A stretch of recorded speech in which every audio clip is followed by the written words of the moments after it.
नमस्कार दोस्तों। आज मैं आपको सुनाऊंगा मेरा पहला प्यार, एक सच्चे प्यार की कहानी। विनीता नाम की एक लड़की मुंबई में रहती थी। विनीता की उम्र लगभग 23 वर्ष की थी। किसी मजबूरी की वजह से उसे कॉलेज बीच में ही छोड़ना पड़ा था और वह 8वीं के बच्चों को रोज घर से कुछ दूर ट्यूशन पढ़ाने जाती थी। विनीता के घर से ट्यूशन का रास्ता लगभग 2.5 किलोमीटर था, तो उसे रोज 13 नंबर की बस पकड़नी पड़ती थी। लेकिन एक अमित नाम के लड़के से वो बहुत ज़्यादा परेशान थी। वो रोज उसका बस स्टैंड तक पीछा करता था, मगर कभी भी उसने विनीता को परेशान नहीं किया। बस वो उसका बस स्टैंड तक पीछा करता और वापस घर चला आता था। वैसे अमित और विनीता एक ही गली में रहते थे।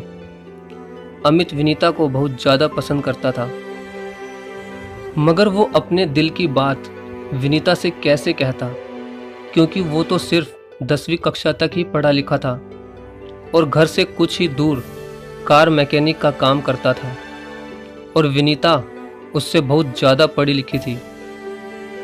एक दिन जब विनीता ट्यूशन पढ़ाने जा रही थी, तब उसके पीछे अमित भी जा रहा था। तभी अचानक विनीता ने गुस्से में अमित से कहा कि तुम रोज रोज मेरा पीछा क्यों करते हो? अब मैं तुमसे बहुत ज़्यादा परेशान हो चुकी हूँ। प्लीज़ मेरा पीछा करना छोड़ दो। मैं वैसी लड़की नहीं हूँ जैसा कि तुम समझ रहे हो। और विनीता रोने लग जाती है।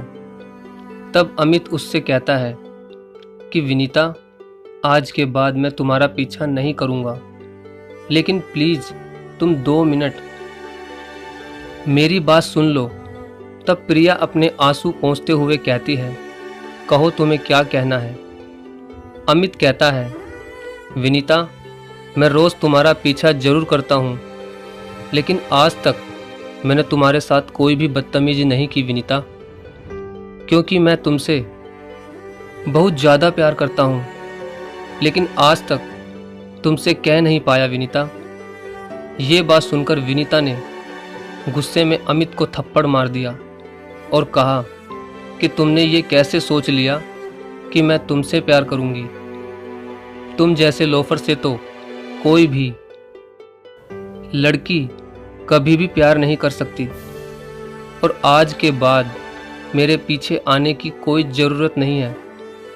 और विनीता वहाँ से चली जाती है। अमित भी नाराज होकर अपने घर चला जाता है।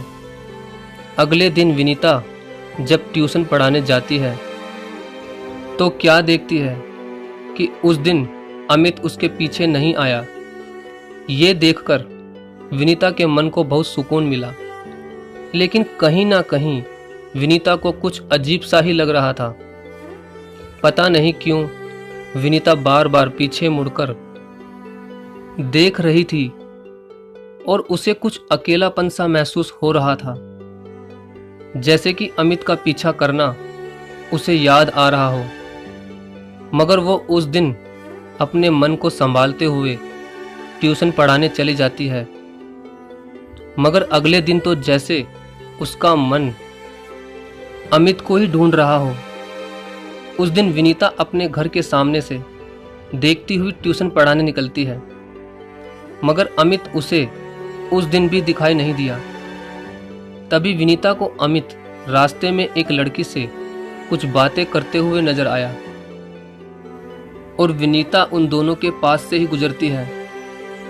तभी अमित विनीता को देख लेता है, मगर वो उसे देखकर अपना मुंह घुमा लेता है, ताकि विनीता ये ना समझे कि वो दोबारा उसका पीछा कर रहा है। मगर विनीता उन दोनों को देखकर ये समझती है कि कहीं वो लड़की उसकी गर्लफ्रेंड तो नहीं। तब विनीता आगे चलकर दोबारा पीछे मुड़कर देखती है, मगर अब वो दोनों वहां से चले गए थे। लेकिन विनीता रास्ते में चलते चलते यह सोच रही थी कि उसके दिमाग में अमित के बारे में इतने ख्याल क्यों आ रहे थे। तभी वो ये सोचते हुए ट्यूशन पढ़ाने चली जाती है। तभी अगले दिन मुंबई में तेज बारिश हो रही थी। मगर विनीता को ट्यूशन पढ़ाने जाना था, क्योंकि बच्चों के लिए उसे नोट्स बनाने थे। और विनीता एक छतरी लेकर अपने घर से निकल जाती है।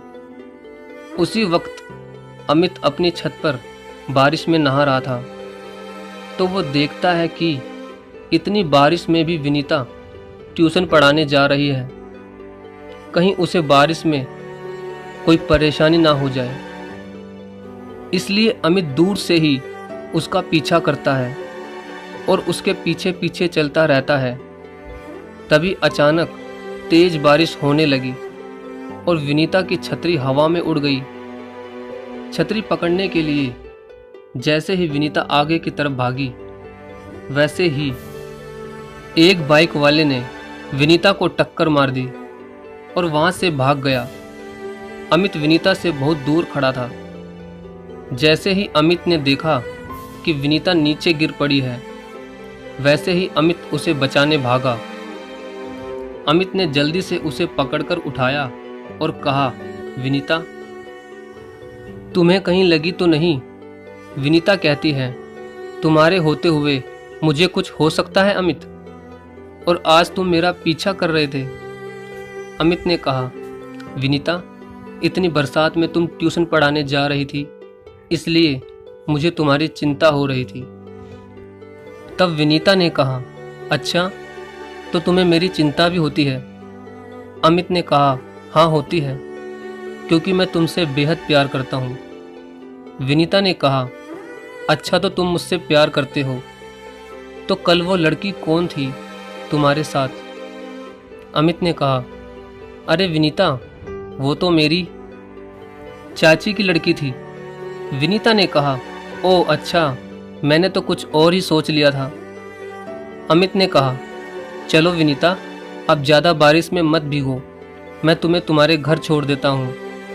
तब विनीता कहती है, नहीं अमित, आज मुझे तुम्हारे साथ इस बारिश में भीगना है, क्योंकि मैं भी तुमसे प्यार करने लगी हूँ अमित।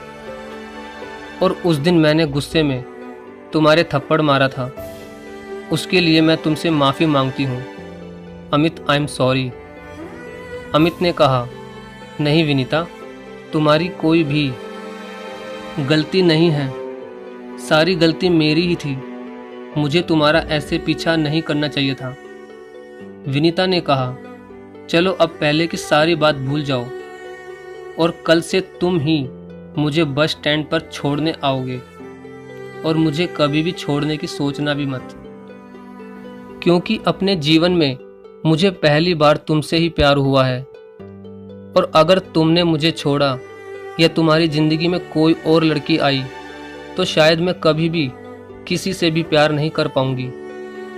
तभी उसी वक्त अमित ने विनीता का हाथ पकड़कर उसे अपने सीने से लगा लिया और कहा कि विनीता, मेरा भी पहला और आखिरी प्यार तुम ही हो और मैं तुम्हें कभी धोखा नहीं दे सकता।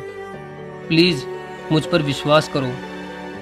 I love you for ever Vinita. और दोनों बारिश में ही एक दूसरे की बाहों में लिपट जाते हैं। तो दोस्तों, देखा आपने, प्यार कितना प्यारा होता है। जो लड़का विनीता को लोफर लगता था और उसका रोज पीछा करता था, उसी लड़के से विनीता को भी प्यार हो गया। क्योंकि दोस्तों, अमित विनीता का पीछा जरूर करता था, मगर उसने विनीता को रास्ते में कभी भी नहीं छेड़ा और ना ही उसके साथ कोई भी बदतमीजी की। बस वो तो उसे दिल से चाहता था और विनीता के एक ही बार मना करने पर ही उसका पीछा करना छोड़ दिया। उसकी इसी आदत ने विनीता को अमित का बना दिया। दोस्तों, अगर आपको ये प्रेम कहानी अच्छी लगी हो तो प्लीज़ वीडियो को लाइक और शेयर ज़रूर करें। धन्यवाद।